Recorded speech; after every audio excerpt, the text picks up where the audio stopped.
Hey guys, I'm here. Welcome back for episode 6 of the Acolyte. Last week, we had an absolute slaughter. In the wake of all the chaos, Osha has been knocked out. May has taken her place and is pretending to be her as she infiltrates Soul's ship. For what end, I'm not exactly sure, but all in all, she left Osha exposed, and Qimir has found her. That's where we left off at the end of last episode, and if I didn't mention any names, they probably are dead. That all said, let's hop into this episode. If you want to see the full-length reaction, as always, you can check it out over on Patreon, or if you're a member of the channel, gives you access as well. It is a watch-along format, so you will need your own footage to sync up the time codes for actually the entire episode. Over there, you get the same thing for all the other shows and movies that we cover on the channel. You also get to suggest and vote on what movies to react to each month. We got monthly Q&As, behind-the-scenes footage, and try to make it worth your while, so you are going to do a support channel. But guys, at the end of the day, I really appreciate it. Enjoy this reaction. To least leave a like, drop a comment, subscribe if you're not already. And with that all said out of the way, let's go ahead and hop into episode 6, Teach/Corrupt. Here we go.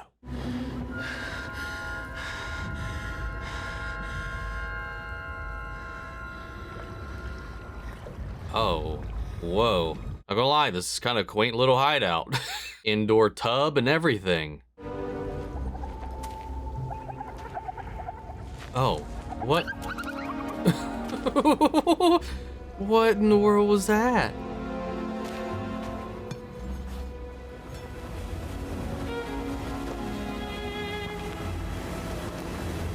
Wardrobe change. We did see that outfit in the trailer. All right. Stranded on this island.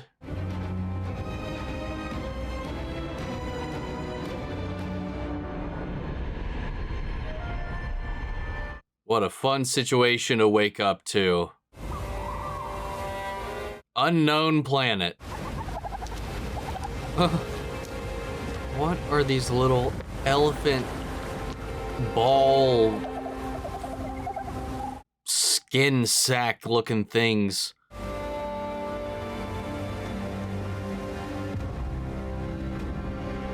What are you gonna do? Just out in the open like that. I mean, I think that just shows a level of confidence more than anything. Like left you unattended, unrestrained, all kinds of stuff. He's just casually walking around, not a care in the world. Emergency code 0. My whole team is dead. Oh, the messages aren't getting through. Is it because of May, or was something else already done to this ship? You must divine what images appear on the testing screen. What do you want me to do? I must speak to Master Vernestra. She's picking up memories in this place. Someone knew we were coming. Bombs and running. Yeah, he can't get any messages out. There is a much larger threat than we anticipated. Osha, I'm going to reset the transceiver. Take the wheel.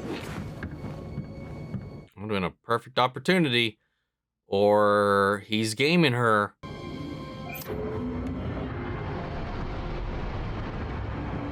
Like, she's like 100% not acting like May. So like, if he doesn't sense it through the force, he's gotta know something's off.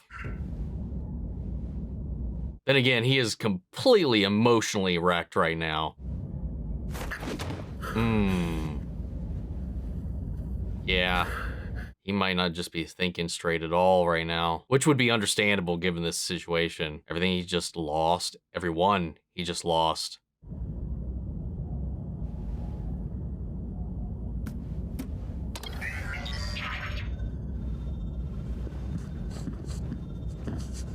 Basil, are you gonna do anything right now?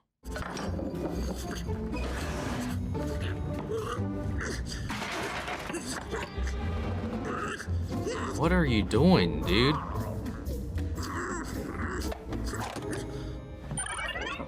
Hey! Pip's alive!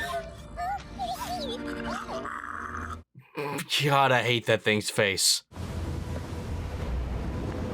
Dude, I love his, like, edgy samurai drip, dude. I love it. The hakama with the tunic top there, the gi. Now, one thing that I wanted to mention that I've been thinking about in the wake of the events of last episode is, what did he say? He said, someone like you may call me a Sith, but he doesn't outright say he is, or that he's a follower of the Sith code, or that he is Sith. He was just saying, like, you might, you know, generalize me as such. Also, there's the whole spiel, which I didn't catch in the moment, of the Kylo theme playing with him. So he could very well be like an early founder or what of the Knights of Ren, rather than, and they are just dark side practitioners. They weren't necessarily Sith either.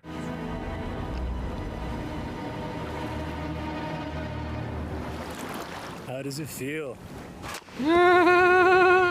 Don't move. Feels good, doesn't it? To hold one in your hand again. I assume you didn't keep your own saber when you left the Order. Your stance is good. You should keep your other elbow up higher. Allows for a swifter block. Stay where you are. If you're not gonna join me, I'd like to put my clothes back on. But wondering if it's honorable to kill me like this. You talk about being seduced by the dark side here. But a few hours later, it's vengeance. Now you're wondering how I can read your mind. I can't. Not exactly. Your anger betrays your thoughts. People that are angry are easy to read, predictable at times. You're the one with the weapon. Did you kill Saul? No. Did you kill May? No. Interesting you ask about him first, though. He taught you the Jedi arts, but he's more to you than that. It's like a special father. Relationship, isn't it? Master and pupil.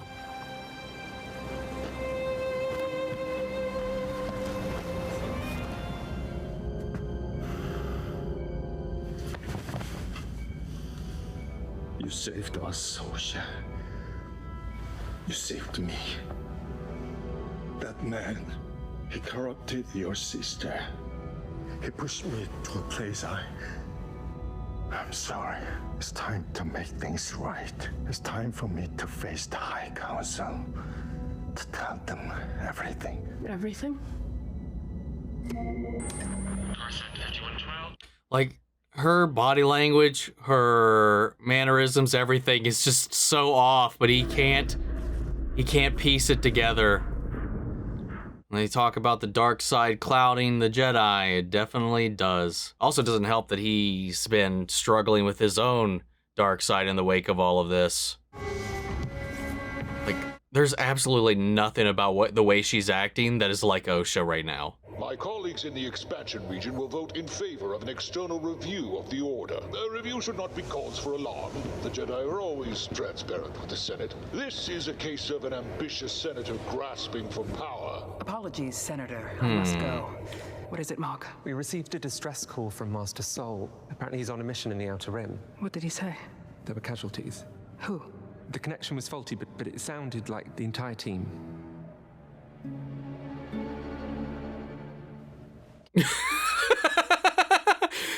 That reaction was kind of a little funny. She's like, fuck. Like that settling in of that thought of that news was You speak as if you were a Jedi. I was. A long time ago. Well. If you keep me here, Saul comes to you, and his strength in the Force is very powerful. You think that his strength, that's your strength in the Force, Osha. Someone ought to teach you that. I'd start swimming if you want to make it to the ship before sundown. Or you could wait for the tide to go out. He's giving her the choice.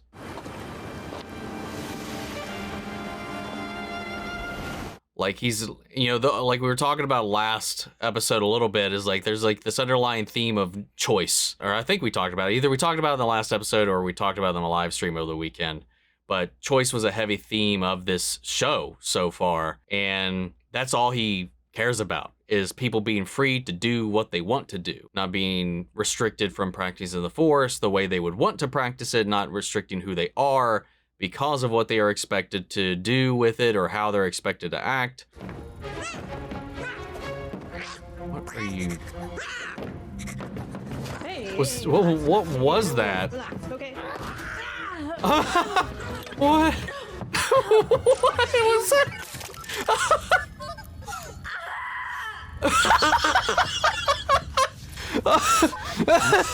That reaction was gold. What if I reset you to factory settings?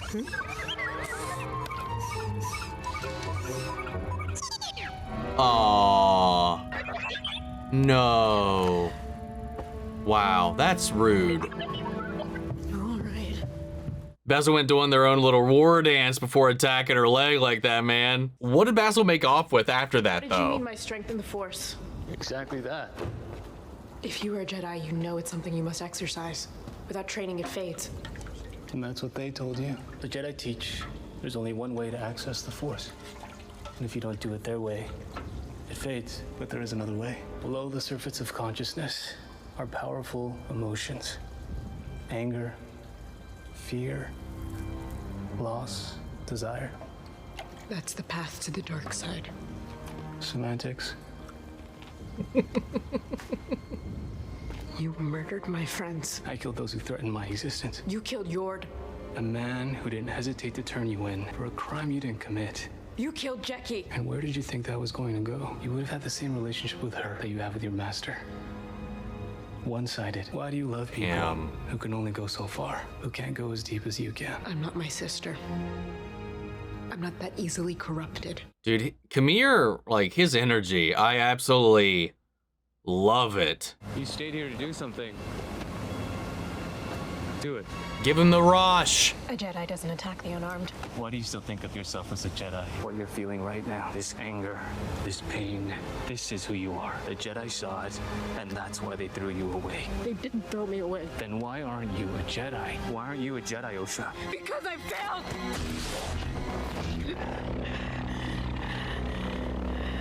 I understand.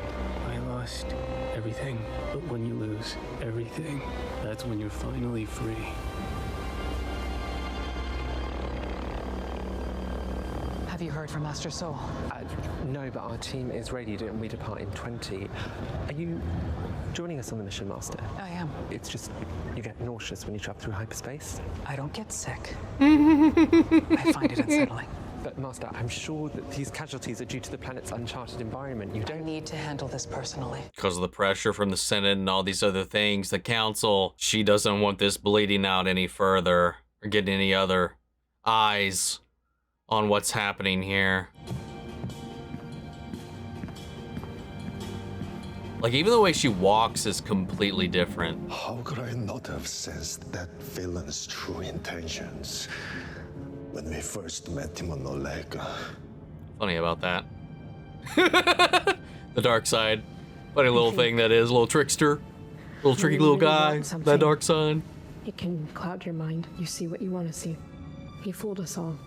Have you told me everything that happened on Brentok? You were very young. But I'm not now. You can tell me. Just trying to get a confession of some sorts. God damn it. Oh, she's like, that little fucker. I was this close. Is everybody there? Can you hear me? Identify yourself. My name is... Oh! Oh, what was the plan there? May. Master Soul, the rescue team is on their way. Leave your transponder on. What is anybody doing right now?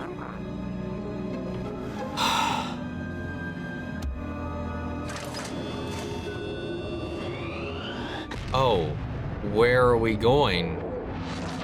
Oh no, Soul, what are you doing? That's concerning. But I'm wondering, like, was he playing along, or did he only just realize it when Basil showed up? An Umbra moth colony hatched last night and wreaked havoc on a local settlement. If the Jedi had been anywhere near that colony, that could explain a large amount of casualties. That's one possibility. We know a lot of the bodies just got left behind, but like, God, I hate the thought of it. But what if the wildlife, you know, cleaned all that up? And he's just patching it back up. I made a I mistake with mean, May. can't let it go to waste, Thought she man. wanted This more than shit's just rare. revenge. Thought she wanted what I want. What do you want? The power of two.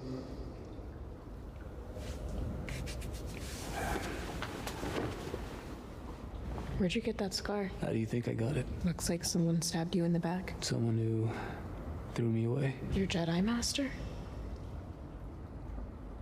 Damn. Kurtosis. Handy against lightsabers, but also a sensory deprivation headpiece. Like we used as younglings. Oh. It blocks out all your senses?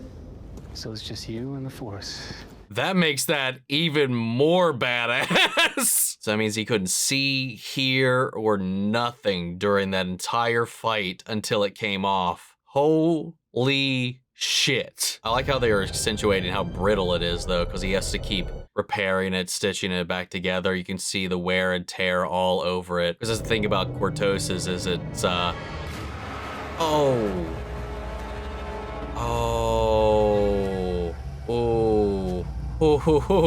Well, about that.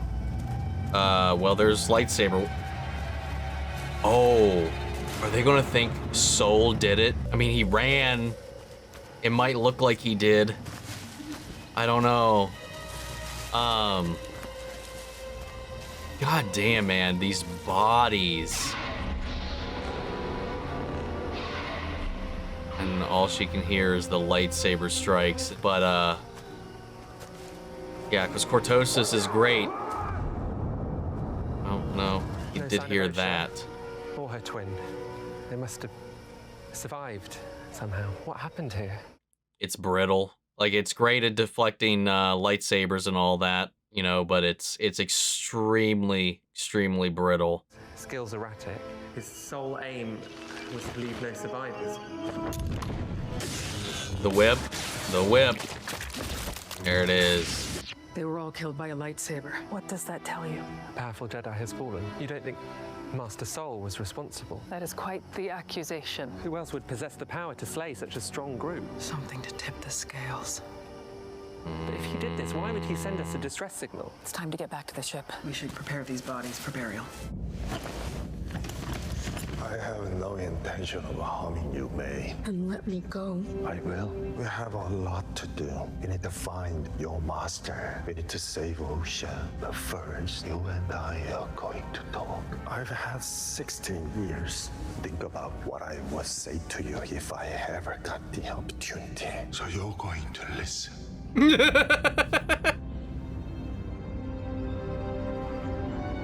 Because I'm not going to give you a choice.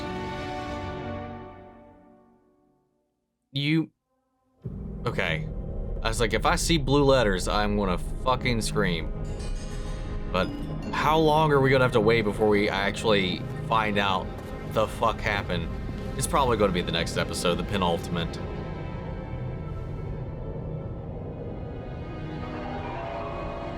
Oh, whoa, hold up. Is that a vein of it? That looked like raw cortosis. Is that how he keeps repairing and stitching it back together?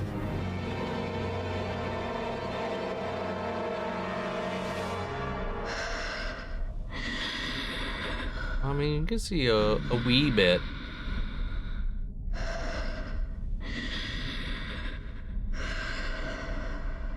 Wow.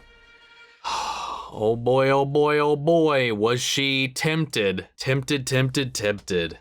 Oof. I mean, he's a pretty damn good salesman. I'll give him that for sure. He's an interesting character. I like his vibe, his air, literally everything about this guy at this point. His attire, the samurai getup that he's got going on as well, this rogue Ronin kind of feel that he's got, because that's exactly what he is at this point, essentially. He's just like trying to help people become free. That's what he thinks. Free the shackles. Be who they are, not what they are wanted to be by others, or the idea of them that are pressed upon them by these other forces like the Jedi, who, like May said when pretending to be Osha, is like, I had to strip away so much of myself to be a Jedi. At the end of the day, that's very true. Like, we've seen that time and time again. We saw that a lot with Anakin. Like, they wanted to suppress all of those things that make him who he is, because a lot of those things they see as negative traits, like paths to the dark side and all these kinds of things, especially attachment, love, all these things. It's a lot of those attachments that brought balance in the end, because otherwise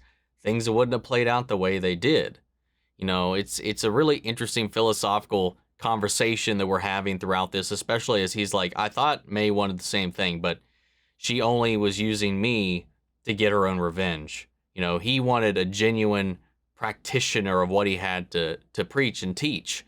You know, he wanted somebody, like he said, an acolyte, to follow suit in his teachings. He wants the power of two, you know, allusion to the rule of two, which, as we learned later, love it or hate it, that the rule of two was established in a way for the Sith to kind of pay tribute to or carry on or artificially create this dyad within themselves by having a master and apprentice, always one and the other, so that you have one person to embody the dark side of the Force and one person to crave it, and create this cycle that just makes itself self-sustaining rather than self-destructive when you start getting too many hands in the kitchen.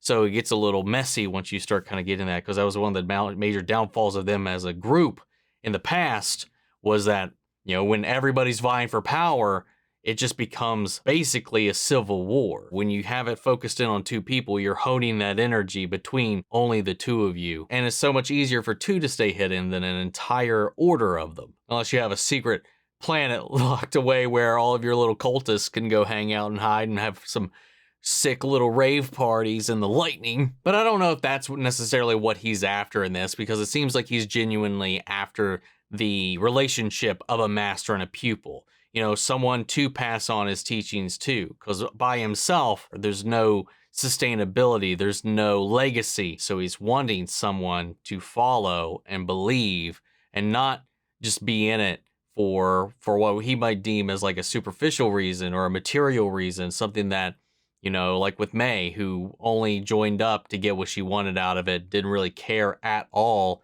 about the lessons or the ideal, the belief or any of that. Here he is, seducing May with all of it. So he may be a fallen Jedi who is wanting to be a Sith, to transcend and just kind of fall into that. We know he knows the code. We know he knows the dark side, knows what kind of allows you to tap into these powers in a way that the Jedi don't teach. So it's interesting to see the way he talks about it, because it's less so as a Sith and more so as somebody who wants to be one. That's at least the way I'm reading it at the moment. And, you know, coming from where she does, from her past, her struggles with it, the things that prevented her emotionally from ever truly being able to be a Jedi, these feelings from her childhood she was never able to let go.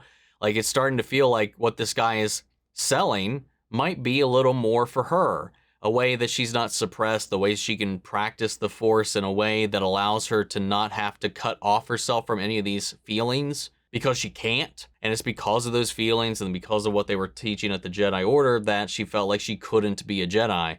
And that's where it was kind of like there's this conversation, well, who actually made you leave? Was it a choice you made, or did they make you feel like that was the only choice that was there? You know, did they throw you away, or did you leave? You know, and his whole thing up until this point is like choice.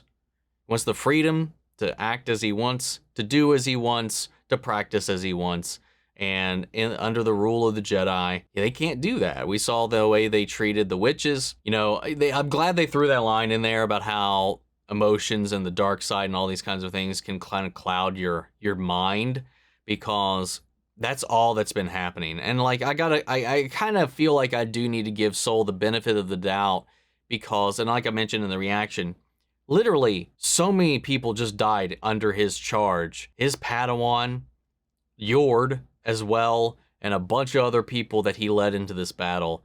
And he lost the one person that came here to help in the wake of all this as well. Osha, she's gone. So obviously there's a lot of things going on in his head, and I feel like a lot of his own guilt, because we also saw a couple of examples through the other episodes where his senses weren't always in the moment. And I think a lot of that is because he carries around this massive guilt where he's, I mean, literally this entire situation from the jump of the storyline to now, he's been stuck in this entire, you know, series of events that have him just steeping in his mistakes, in what happened that night and all this kind of stuff.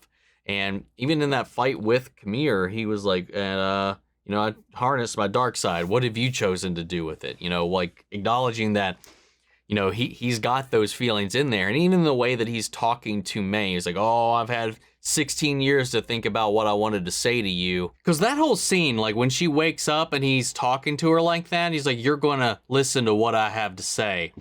Like the whole vibe about that moment seemed like he had the grudge. He takes issue with something she did.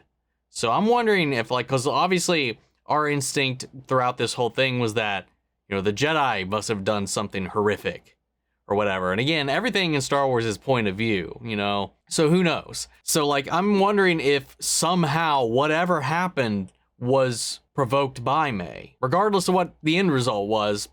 Maybe she went to their camp and fucked with them, and it led to them having to come here with the witches. And hell, seeing how things were going as well, she probably was even able to get Mother Coral in on it, because she was super horny for some violence the entire time in that episode, in that flashback. Again, who knows? Torbin feels some level of guilt. Again, that's the big old outlier that really, like, dampens a lot of my ability to give the Jedi the benefit of the doubt. But this conversation between Soul and her, just the tone of his voice just has me questioning everything I've thought about that night so far. Could just be the Jedi came out there and he was just in a very emotional headspace once he realized he's kind of been duped this entire time. Again, it makes sense for him to be completely overwhelmed by everything that happened, to not be able to sense this. I mean, hell, the most powerful Jedi of the prequel trilogy era, all these council members could never once sense, even in his presence, talking to his face, that Palpatine was the person they were looking for. Basil, you know, finally, God, the whole little slapstick scene with like a series of scenes between those two was both funny as well as a little out of place given like everything that happened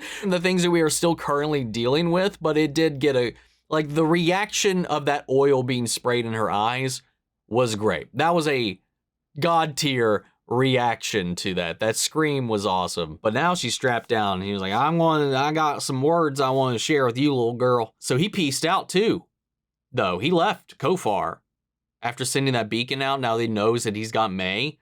So I think he wants to, in a way, confess his sins or do whatever he's going to do without the Jedi getting in the way. There's just something about the scene that just felt like some of his darkness was bubbling up. Like there's this sinister element in the way he was talking to her when she woke up that made me wonder if it wasn't as one-sided as we thought. But now, though, it looks like Soul cut and run. I don't know that Vernestra actually thinks that's what happened, but given the pressures on them by the Jedi Order and the fact that she's keeping this hush-hush and she's investigating this privately, who's to say that in a worst-case scenario she doesn't pin this all on Soul? And the goal they had to show us the corpses, like that, just right in our face, like hole punched Jecki, was just rude. How dare you? Also, I'm starting to wonder too if Vernestra's got her own reasoning to pursue this in this way for more personal reasons. You know, we just learned in this episode that Qimir used to be a Jedi and was, you know, betrayed by their master, cast out.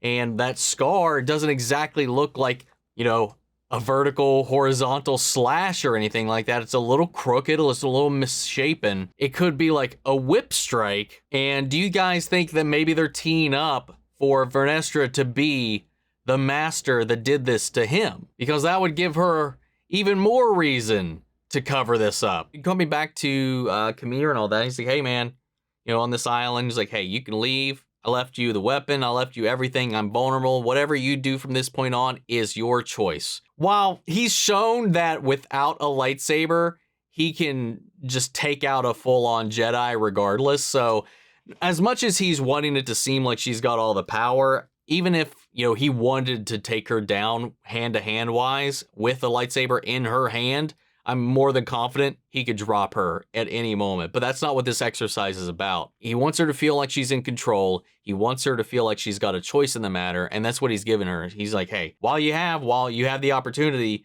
you could start now and get swimming. You might be able to get to the ship, or you can wait till the tides go down and then try. But you're free to go if you want. Guard down. the entire time. Hell, stripped down completely. It was like, I'm going to go ahead and take a bath while she's trying to figure out whatever's going on here. These little fucking elephant ducks those were some creepy little creatures. But yeah, it looked like inside his little hidey hole was a cortosis vein, which again, given the brittle nature of this helmet, it would need constant repair if he wants to maintain it. I saw some people saying that like his existence breaks canon yet again, or poses a huge issue.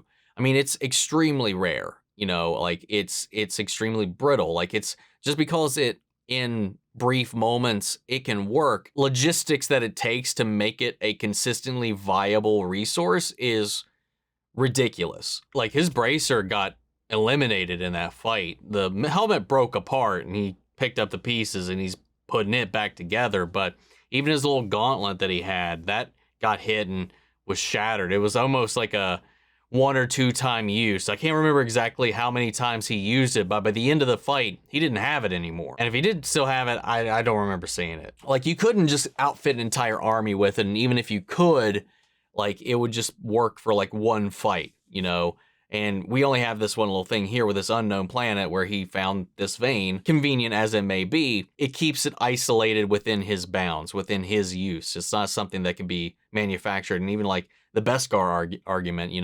that's, the resource of Beskar is not really the problem. It's the people who know how to smith it. It requires a special technique only known by the Mandalorians to really get the best out of it. Gideon was only at best able to make an alloy out of that. Now you could argue maybe you could make an alloy between Beskar and Cortosis, but not all metals marry together. You can't necessarily combine any metal and make an alloy that would be viable. So like it's again, I don't know, just something I wanted to touch upon because I saw people talking about that element before, and it's not anything new. Like Cortosis has been in there for a long time. Even in some iterations, Vader's armor was made of it, or at least laced with it, had like a Cortosis weave baked into it. There's been iterations where that's been a thing. Like it's decades old, like even decades old by the time Disney took it over from what I can recall. But at the end of the day too, like, it's totally fair because there's plenty of things in the EU or that existed prior to Disney too that I think are a little problematic. Not that specifically. I've never had an issue with Cortosis, but like there are some things from the EU. Just because it's in the EU doesn't automatically make it good storytelling or a good little lore piece to keep around. There's a lot of things in the EU that I'm glad got ejected. Also, the revelation that it's like a sensory deprivation chamber that he's attaching to his head. Like he said, much like the ones they used at the Jedi Temple to help them hone in on their senses. Even though it's not like perfect, it obscures like 99% of his vision. Like there's still that slit where some light gets in, but I mean, you can't rely on that little bit to be your focus. That's just why I love that idea that he could barely see even flickers of movement if he was just using his eyes. It drowns out sound, blocks out your vision to near nothing, and forces you to trust the Force. I think that's one of the most badass things that's been introduced up until this point.